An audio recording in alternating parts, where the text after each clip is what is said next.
Hi, welcome to me talking about whatever I want because sometimes I just feel like talking. Today we're going to be talking about Adobe and why I feel like they have lost the direction that they should be going in and some things they could do to potentially improve that. Now, of course, disclaimer, I'm not a software developer for a living. I'm an animator and a Twitch streamer, so you can take my opinion with a grain of salt. But, in short, here's basically how things are. I've been a paying Adobe customer for several years. I use Adobe After Effects every single day for work. Hell, this video was probably edited in Adobe After Effects. And there is a serious issue right now where, and I've spoken to other motion designers before making this video. This is not an opinion that is solo to me. And it goes way beyond just motion design. It also applies to Photoshop. It applies to Adobe Audition. It applies to basically everything in the Adobe suite. Right now, Adobe is hyper-focused on adding new features to their programs. And sometimes, these features are reworks of old existing things. A good example was, in I believe 2019, they redid the Puppet engine in Adobe After Effects.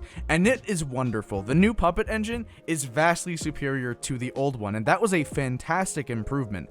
However, on the other side of things, there's the issue where Adobe has added in... a whole bunch of a really good example was they added in moving content aware, which, don't get me wrong, is great, but we already had tools to do things like that. And After Effects' implementation of it is great, but personally, like as a day-to-day user of After Effects, what I care about much less than adding a feature like, moving content aware scaling or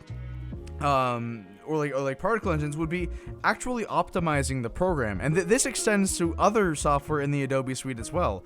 After Effects recently added support for multi-frame rendering again, especially in the render queue, and it has been incredible because I have a Threadripper CPU, and Threadripper with many cores is able to render, several frames simultaneously. That is a feature people were asking for years. I understand that this software is very difficult for Adobe, and really any software manufacturer. It's complicated software. It's difficult to make changes, especially if there's spaghetti code.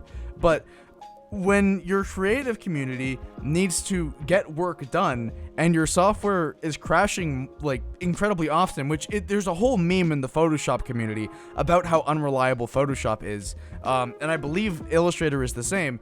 There needs to be more emphasis on making these programs more stable, even if that means pushing back new features. Because quite frankly, 99% of features that are rolled out for After Effects, I don't care about. The last feature I can name that I cared about in Adobe After Effects, as somebody who uses it every day and is an integral part of my job, was when they added tapering to strokes, which was a huge deal. But it's that's a basic small thing within the Shapes engine. You can fully draw with vectors in After Effects. It's super capable. It's great for vector animation. But the big issue there is that there are these small fundamental things that are just lacking that you can do with expressions. The expression engine in After Effects is extremely powerful, but doing basic operations can be difficult, and then doing extremely complex things can cause actual crashes and problems. I have project files in Adobe After Effects that are just 2D animations that are 14 seconds long, where the project file is around 2 to 4 gigabytes and can take 115 gigabytes of RAM to run. And I understand it is a complicated program, but if Apple Motion, which is not as powerful as After Effects, I understand, but if Apple Motion can be as optimized to the degree that it is, I am sure that Adobe can put a team, or can put their team resources towards actually optimizing the software and making it more usable. That's problem one. Problem two is the basically rent-to-own licensing system that Adobe is using. This has had very mixed responses from people, and I'm personally, in my current state, I don't mind paying $30 a month for the entire Adobe suite, but of course, over time, that does add up. I've paid Adobe probably over $3,000 over the course of the last few years, for usage of their software. which, like, you know, it's a lot easier to do that when you're a small creator over the course of a long time. But for people that are like studios, that can become a huge cost for a lot of people. Like, if you're having to pay, like, you know, let's say per group of 10 employees, these numbers are random and not reflective of what Adobe is doing. Say that you're a small studio, you have 10 employees, paying like $30 a month per employee for like all year round is definitely more expensive as a business expense than buying the software once and getting to keep it. Because back in the day, when you bought a Photoshop license, you bought an After Effects license, that was your program to keep, and you could buy an upgrade to the next major version. But the point is that you had that license forever. That's no longer the case. If I were to cancel my Adobe subscription, I would no longer be able to use my software. And I get it. I haven't paid that much for it per month, but it does add up. And that lack of ownership of the software license is just really shitty.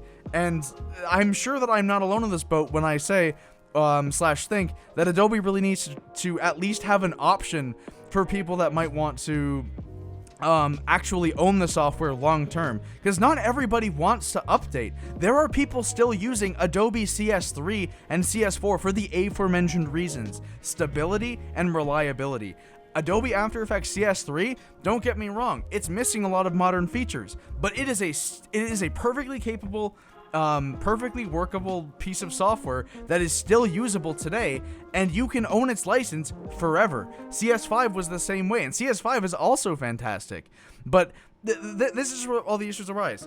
There's too much focus on adding features that the creative community doesn't actually want. Maybe a small subset of the community actually wants, but like when a new feature is added, I don't go, oh my god, this makes my life so much easier. 9 out of 10 times I go, that's cool, I'm getting back to work now. And then the 1 in 10 times when they add a productivity or a workflow feature that actually, like, you know, makes a difference, I'm like, oh hell yeah, this improves my time and is a minor convenience booster.